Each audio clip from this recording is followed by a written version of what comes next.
This is my first job. It's actually carry over from Saturday's changing a charging port on a mocker. It was stolen by someone while they were in charge, so I've got to go through this procedure to turn it off. This is the charging port here. It was damaged when someone stole the electric charging cable, so this is going to be covered by insurance, so we're going to replace this on the first job. Electric vehicles, I've got to have a barrier up just to protect people around. So I've got my barrier up, disconnected the circuit breaker, padlock. Now we're doing the disconnecting procedure. So this is it disconnected, and this is all the connectors unconnected, so the vehicle is now safe. This is just a cable that we will be replacing, and it's just good to record it because these clips, they are fiddly and they do go in a certain way.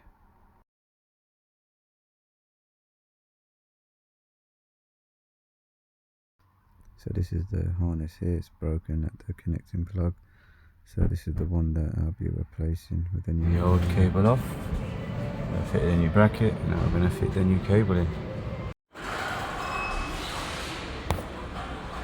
New cable in. All connectors attached, all clips are in. Just going to put all the trim back on, reconnect everything, and then we'll charge it out. Connected back up, and now this is the switching on procedure, so we'll go on so we can activate the high voltage system again. This was actually diagnosed a while ago when the passenger leaves the seat, the seatbelt warning star stays on, so there's a TSD about it. I've done the job, but I forgot to record during the job, so hopefully on the next job I'll do some recording. I've got a crossland in, blower motor is not working. Another tech has already looked at it, suspected the blower motor. So they've fitted the blower motor and it's still not working. So we're just going to go over some basic checks, check some fuses, check some powers, grounds, and we'll take it from there. So I'm doing the blower motor one. As you can see, I've got my picoscope hooked up. This is just a basic one, but it's enough for me.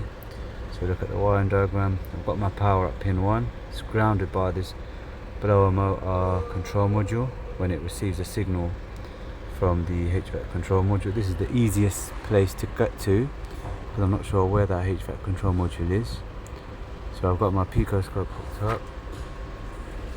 At the moment we're sitting at around 12 battery voltage charging volts, so about 14 volts. So I'm just going to turn it on. As you can see, received a pulse width modulation signal, and the more I go up, more frequent. Well, it's getting more frequent, getting smaller, and there you go, that's on full blast. So the HVAC control module receiving the signal but not grounding out the blower motor, so this needs a HVAC control module.